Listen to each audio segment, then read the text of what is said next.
नमस्कार प्यारे विद्यार्थियों, मैं सुनील कुमार आचार्य महर्षि गौतम ऑनलाइन प्लेटफॉर्म पर आप लोगों का हार्दिक स्वागत और अभिनंदन करता हूं। आज अपन अपने 12th क्लास के अंदर जो कूलाम का जो नियम अपन पढ़ रहे थे, उस कूलाम के नियम के अंदर आज अपन थोड़ा आगे की ओर जानेंगे।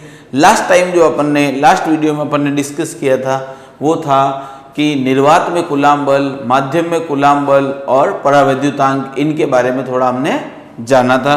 तो चलिए हम आज अपन आगे की तरफ बढ़ते हैं। तो सबसे पहले एक बार आपको वापस थोड़ा सा याद दिला दूं कि जो अपने बात करें निर्वात में, अगर कूलाम बल की बात की जाए तो निर्वात में कूलाम बल का जो मान आपके प्राप्त हुआ था वो आया था आपके F v बराबर 1/4 pi epsilon naught Q1 Q2 upon R square, ये मान आया था निर्वात में। इसको समीकरण नंबर 1 दे देते हैं। और अगर बात की जाए माध्यम में, तो माध्यम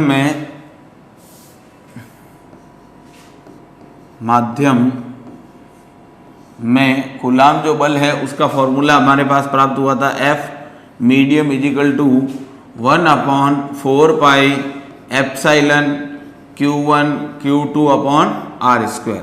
इसको समीकरण नंबर हमने 2 दिया था। और अब बात की थी लास्ट मैंने आपके सामने परावैद्युतांक की। तो परावैद्युतांक क्या होता है? परावैद्युतांक होता है जिसको अपन एप्सिलॉन आर से लिखते हैं। एप्सिलॉन आर जो होता है इसका फॉर्मूला होता है एप्सिलॉन अपॉन एप्सिलॉन नॉट। अगर बात की जाए इसकी परिभाषा की तो हम ये कहेंगे, इसको बोलते हैं माध्यम की विद्युतशीलता। क्या बोलते हैं? माध्यम की विद्युतशीलता, और इसको बोलते हैं निर्वात की विद्युतशीलता। इसको क्या बोलते हैं? निर्वात की विद्युतशीलता। ऐसे कैसे लिख देंगे इसको?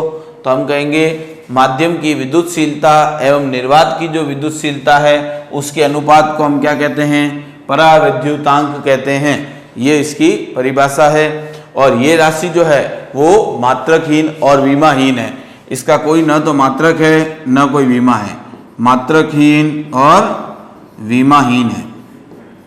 ये ध्यान रखना है आप लोगों को, क्योंकि जो मात्रक इसका होगा वही मात्रक इसका होगा, तो दोनों आपस में क्या हो जाएंगे? कट जाएंगे, तो कोई मात्रक प्राप्त नहीं होगा। आज आप लोगों को मैं जो चीज़ समझाने जा रहा हूँ वो है कि अलग अलग जो माध्यम होते हैं उनके लिए अगर बात की जाए तो जो परावैद्युतांक का जो मान होता है एप्सिलॉन आर का मान वो अलग अलग होता है। लेकिन जो हमारे 12वीं बोर्ड जो है उसके अंदर आपको एप्सिलॉन आर के कौन कौन से मान आपको याद रखने हैं, तो उसके बारे में आप लोगों को आज बता रहा हूं। तो अपन लिखेंगे अलग अलग माध्यम के लिए, अलग अलग जो माध्यम होते हैं उनके लिए बात कर रहे हैं। अलग अलग माध्यम के लिए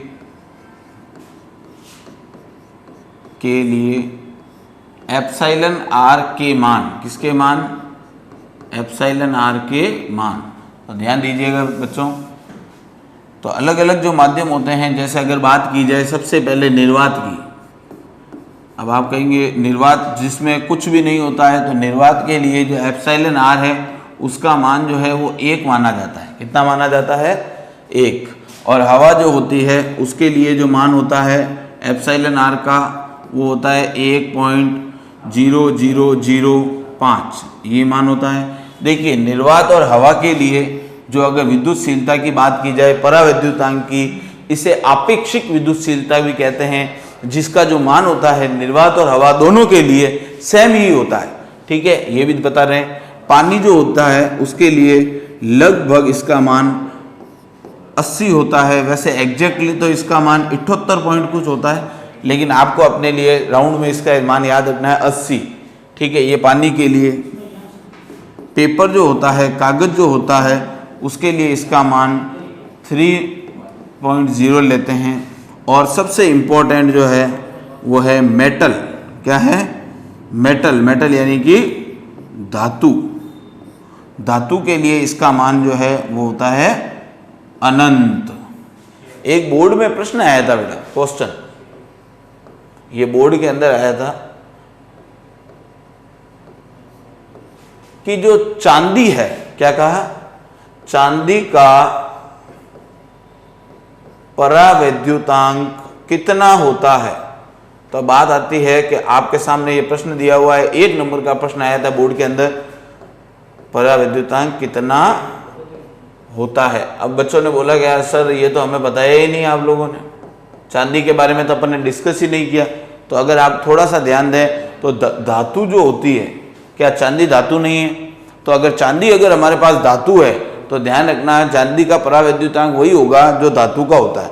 तो चांदी का परावैद्युतांक, इसका आंसर क्या लिखेंगे हम, इसका आंसर हो जाएगा हमारे अनंत। ये ध्यान रख लेना, ठीक है, इसको भूलना नहीं है, ये इंपॉर्टेंट चीज है। एक बात, अब एक बात सुनिए बेटा, ये वाला फॉर्मूला अपने दिमाग में रखना है जो अभी अपन ने लास्ट डिस्कस किया है, ये वाला एप्सिलॉन आर का सूत्र होता है ये याद रखना, अभी काम आएगा। देखो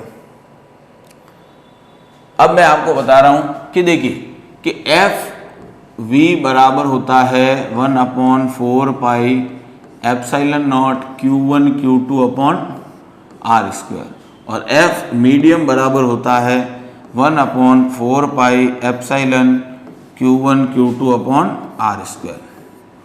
अब एक बात बताइए, इसको समीकरण 1 दे देते हैं, इसको 2 दे देते हैं। अब एक बात बताइए, एप्सिलॉन आर का सूत्र होता है एप्सिलॉन अपॉन एप्सिलॉन नॉट। अगर ये मैं यहाँ से एप्सिलॉन की वैल्यू निकालूँ तो कितनी आएगी, epsilon naught into epsilon R नहीं आएगी, ये आएगी, यही मान प्राप्त होगा अगर इसको इधर वज्र गुणा कर दे तो। अब ये मान जो है वो अपन समीकरण 2 के अंदर रख देते हैं। कहाँ रख देते हैं, 2 में। यहाँ लिखते हैं, एक लाइन खींच देते हैं, समीकरण 2 में एप्सिलॉन का मान रखने पर, देखो मान रखने पर आपको क्या प्राप्त होगा, देखो ध्यान देना, आप जब मान रखेंगे इसके अंदर तो एफ मीडियम बराबर 1/4 pi epsilon naught epsilon R, यही मान है। इसका मान कितना प्राप्त हुआ, एप्सिलॉन नॉट एप्सिलॉन आर, ये मान मैंने उठाकर यहाँ रख दिया, और ये चीजें तो यूं की यूं पड़ी रहेंगी, Q1 Q2 upon R square, ये यूं की यूं रख देंगे अपन यहाँ पे। अब एक बात देखिए, जिस चीज को मैं गोला कर रहा हूं उस गोले को अगर आप थोड़ा सा ध्यान से देखें तो ये वैल्यू किसकी प्राप्त हुई थी आप लोगों को, देखिए यहाँ पर ये वैल्यू कहाँ पर दिख रही है, ये देखिए ये रही 1/4 pi epsilon naught Q1 Q2 upon R, same to same. तो इसका मतलब ये हुआ कि ये जो गोले में जो वैल्यू है उसको मैं लिख सकता हूँ FV, क्या लिख सकता हूँ, FV। तो हम ये कहेंगे F जो मीडियम है, F मीडियम की वैल्यू कितनी आई हमारे पास, F medium is equal to आया F vacuum upon epsilon R, ये तो यूं का यूं रहेगा। अब अगर आप थोड़ा सा ध्यान दें यहाँ से इस फॉर्मूले के अंदर, तो इस फॉर्मूले के अंदर आप बताइए ये ज़्यादा होगा या ये ज़्यादा होगा।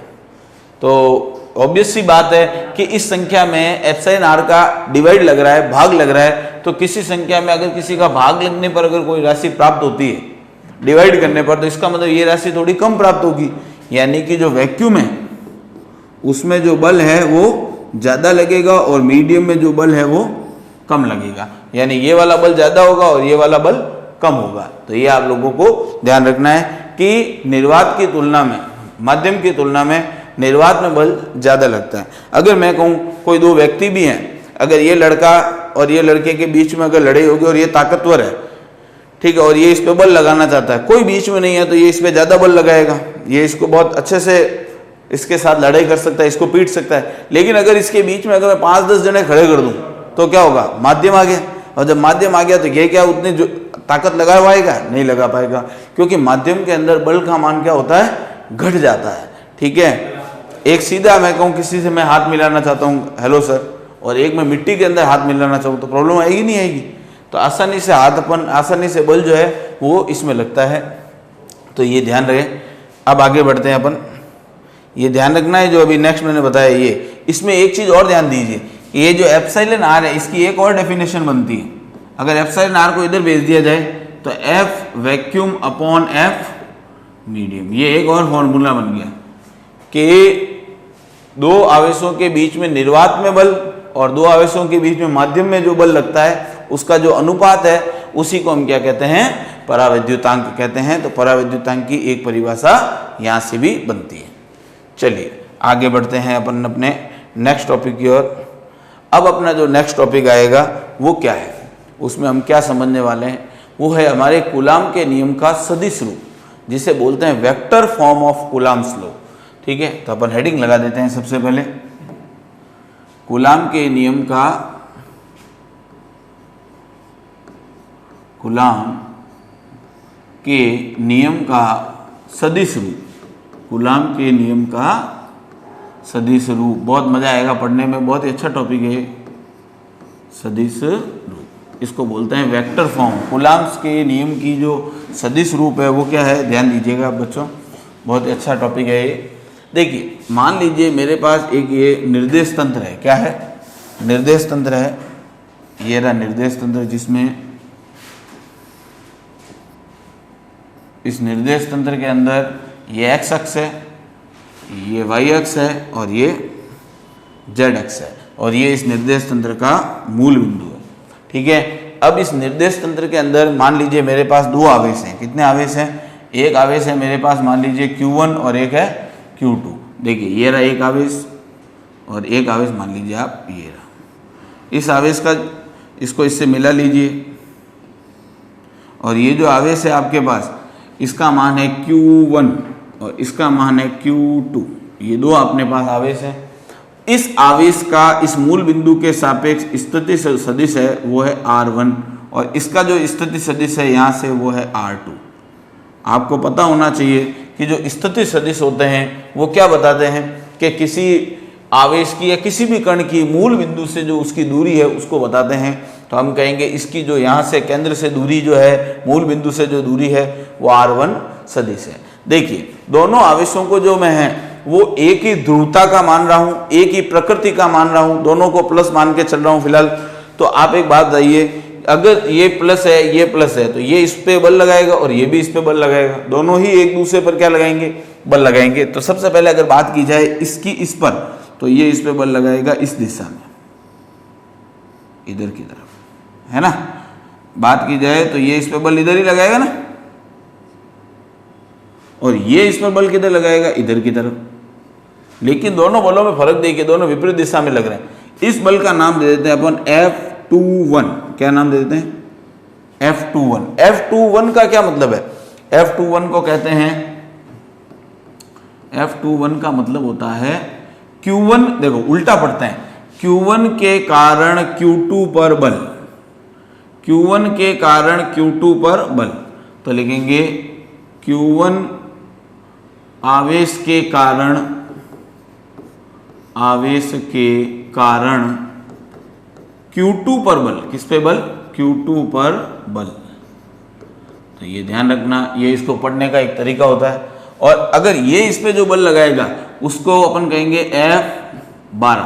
क्या कहेंगे, F12 का मतलब हो गया कि Q2 के, देखो F12 के वजह से, क्योंकि ये इस पे बल लगा रहा, ये जो था इस पे बल लगा रहा था इधर, ये इस पे बल लगा रहा है ऊपर वाले पर, यूं, समझ गए। तो F12 जो है, इसको पढ़ने का तरीका क्या रहेगा, इसको पढ़ने का तरीका ये रहेगा कि Q2 के कारण Q1 पर बल, समझ आई बात। तो इसको लिखेंगे हम ऐसे कि Q2 आवेश के कारण Q1 पर बल। एक बात समझिए, और एक होता है विस्थापन सदिश। क्या होता है, विस्थापन सदिश। देखिए जब ये आवेश इस पर इधर की तरफ जब बल लगाएगा, तो जब बल लगाएगा तो ऑब्वियस सी बात, देखिए इसका विस्थापन इस दिशा में होगा। किस दिशा में होगा, इस दिशा में। तो इधर इसके विस्थापन को हम कहेंगे R21। अब बात आती है कि सर ये R21 क्या है, तो इस R21 को हम ये पढ़ेंगे कि Q1 से Q2 की ओर विस्थापन, किधर, Q1 से Q2 की ओर विस्थापन, Q1 से Q2 की ओर विस्थापन, Q1 से Q2 की ओर विस्थापन, इस तरफ, नीचे की तरफ। तो लिखेंगे Q1 से Q2 की ओर विस्थापन सदिश। क्या कहेंगे, विस्थापन सदिश। इसको बोलते हैं displacement vector from Q1 to Q2।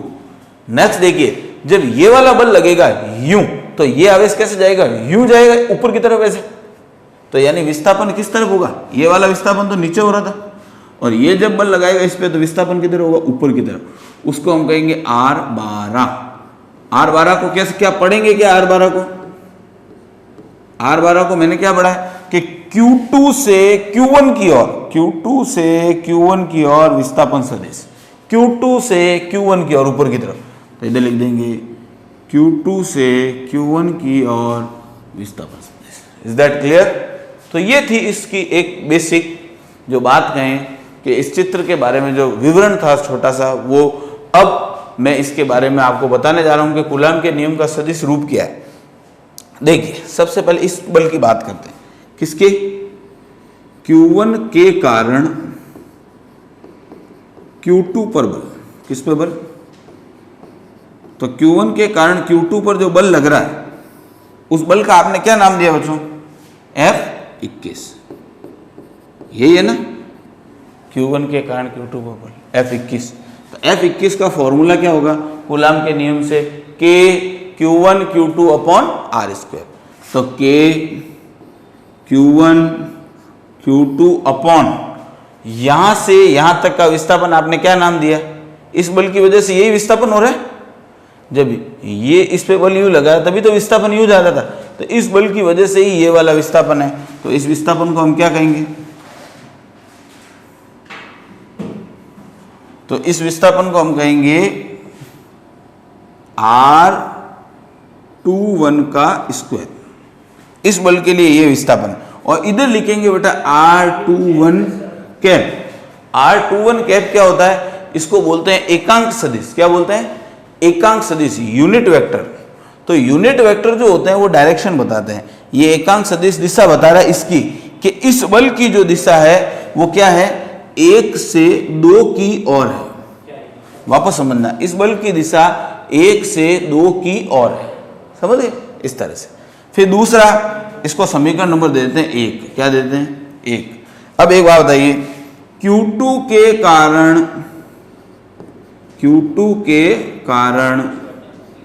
Q1 पर बल, तो Q2 के कारण जो Q1 पे बल लग रहा है उसका क्या नाम दिया आपने बताइए, F12। तो F12 सेम टू सेम जैसे ये लिखा वैसे वैसे लिखना है, कि Q1 Q2 अपॉन इस बल के कारण विस्थापन कौन सा काम आएगा, R12, तो R12 का स्क्वायर, इधर लिख देंगे R12 कैप। ये यूनिट वेक्टर है, और यूनिट वेक्टर किसकी डायरेक्शन बता रहा है, इसकी, कि इसकी दिशा किधर है, 2 से 1 की ओर है। बात समझ आएंगे, इसको समीकरण नंबर दे देते हैं अपन 2।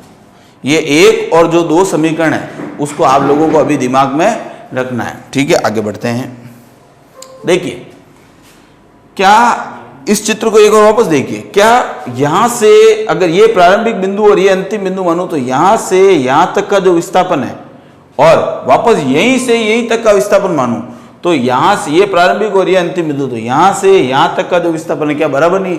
मैंने कहा मेरे से किसी वस्तु की दूरी, तो मैं प्रारंभिक हूं अंतिम, और उससे मेरी दूरी, तो क्या हम दोनों की दूरी बराबर नहीं, या विस्थापन हमारा बराबर नहीं। तो बात करें, आगे बढ़ते हैं, तो मैं कहूंगा ये R21 और R12 आपस में क्या है, बराबर है, R21 और R12 बराबर है। तो वो नेक्स्ट पेज में मैं आपको शो कर रहा हूं, देखिए कि R जो 21 है,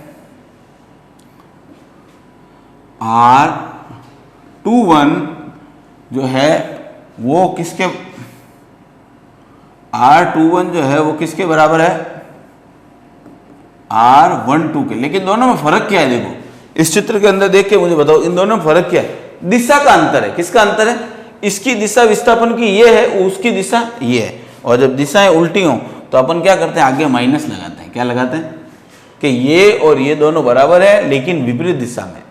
तो जब विपरीत दिशा में है तो अपन जहां पर R21 लिखा हुआ है उसकी जगह मैं क्या R माइनस का R12 नहीं लिख सकता, लिख सकता हूं ना। तो लिखते हैं, देखिए पहले देखिए कि 21 कहां लिखा हुआ है, 21 यहां लिखा हुआ है, इस 21 की जगह मैं 12 लिखूंगा। क्या लिखूंगा, 12।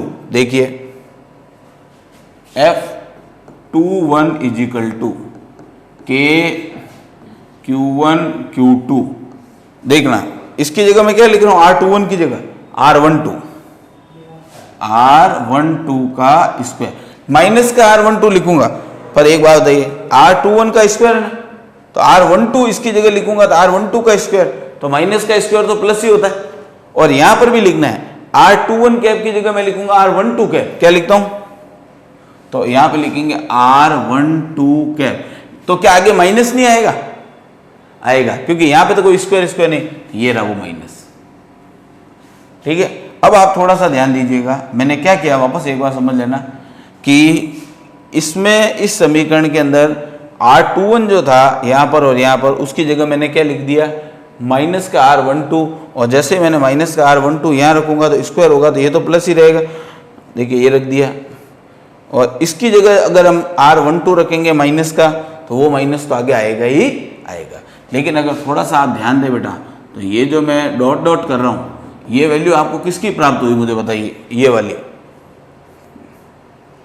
क्या ये वैल्यू आपके पास ये वाली नहीं आई? देखो R12 में देखो K Q1 Q2 R12 12, ये रहा, ये F21 की वैल्यू है। किसकी वैल्यू है? तो F21 की वैल्यू, इसकी जगह लिख सकते हैं अपन F21, यानी F जो 21 है, F अगर 21 की बात की जाए तो F21 जो है वो बराबर हो जाएगा किसके? माइनस का F12 के। इसकी जगह मैंने F12 लिख दिया, F21 लिख दिया, तो ये आ गया। तो मुझे बताइए यहां से आपको क्या चीज सीखने को मिली? यहां से हमें ये चीज सीखने को मिली कि एक की वजह से जो दो पर जो बल लग रहा है और दो की वजह से जो एक पर बल लग रहा है वो आपस में क्या है? बराबर है। लेकिन माइनस का मतलब क्या है? दिशाएं विपरीत हैं। आप देखिए इस चित्र में ये बल और ये बल बराबर होंगे, लेकिन दिशाएं क्या होंगी? हमेशा विपरीत होंगी। आई बात समझ में? तो इसका मतलब हम क्या कह सकते हैं? इसका मतलब हम कह सकते हैं कि दोनों जने, दोनों आवेश एक दूसरे पर समान परिमाण किंतु विपरीत दिशा में बल लगाएंगे। किंतु एक चीज और देखिए, बल की दिशाएं विपरीत होंगी, मान भी समान होंगे। तो यहां से हमें एक नई चीज क्या सीखने को मिली? कि एक नई चीज सीखने को ये मिली कि ये तो एक्शन रिएक्शन लो है। कौन सा लो है? एक्शन रिएक्शन लो। एक्शन मतलब यदि अपन किसी चीज पर क्रिया करते हैं तो उतने ही परिमाण की हमारे ऊपर क्या होती? प्रतिक्रिया होती है। जैसे मैं स्प्रिंग को दबाता हूं तो वापस स्प्रिंग का लौटना, दीवार पर अगर अपन मारे तो दीवार वापस अपना लगना, अपने ऊपर भी लगती है। ठीक है, तो ये है क्रिया प्रतिक्रिया के नियम की पालना करता है। तो इसका प्रश्न कुछ इस प्रकार से भी बन सकता है। क्या प्रश्न बन सकता है? सिद्ध कीजिए, सिद्ध करो कि कूलाम का नियम, किसका नियम? कूलाम का नियम न्यूटन के, किसके? न्यूटन के तीसरे नियम की अनुपालना करता है। अनुपालना करता है। आपको यह करना है, prove that coulombs law follow the action reaction law of Newton. तो आपको क्या करना है? इस डेरिवेशन को यहां से शुरू करना है। इसके डायग्राम के बारे में जो मैंने आपके इधर सामने लिख दिया वो लिखना है। उसके बाद Q1 के कारण Q2 पर बल, Q2 के कारण Q1 पर बल। ठीक है, और फिर उसके बाद कि भाई ये वाला जो विस्थापन है और ये वाला जो विस्थापन है वो बराबर ही होंगे, दिशाएं विपरीत होंगी। तो R21 की जगह मैंने क्या लिख दिया? Minus R12। तो माइनस R12 यहाँ लिखेंगे तो स्क्वायर होगा, तो आंसर प्लस में आएगा, लेकिन यहाँ 12 लिखेंगे तो माइनस आगे आ जाएगा। फिर ये वाली जो वैल्यू है वो F12 की प्राप्त होगी। ये देखिए F12 की। तो इस तरह से हम ये कह सकते हैं कि एक दो पर जितना बल लगाएगा, दो एक पर उतना ही बल लगाएगा। ये जो है, और इन दोनों में फर्क है। देखिए इसका मतलब ये मैं मिटा देता हूँ, थोड़ा सा ओवरलैप हो रहा है ये। तो कि दो एक पर जितना बल लगाएगा, एक दो पर उतना बल लगाएगा, लेकिन दिशाएं क्या होंगी? विपरीत होंगी। तो इस प्रकार आज अपन ने इस वीडियो के अंदर कूलाम के नियम के बारे में पढ़ा, परावैद्युतांक के बारे में पढ़ा, कूलाम के नियम के सदिश रूप के बारे में भी जाना, और अलग अलग माध्यमों के लिए परावैद्युतांक जो होते हैं उनका मान क्या होता है। इसमें से 1 नंबर का छोटा क्वेश्चन जरूर एग्जाम में बनता है। तो सभी बच्चे इस वीडियो को अच्छे से ध्यान देकर पढ़ें, उससे लिखें, अपने नोट्स बना सकते हैं आसानी से। ठीक है, धन्यवाद, और आगे के लिए तैयार रहें नेक्स्ट वीडियो के लिए।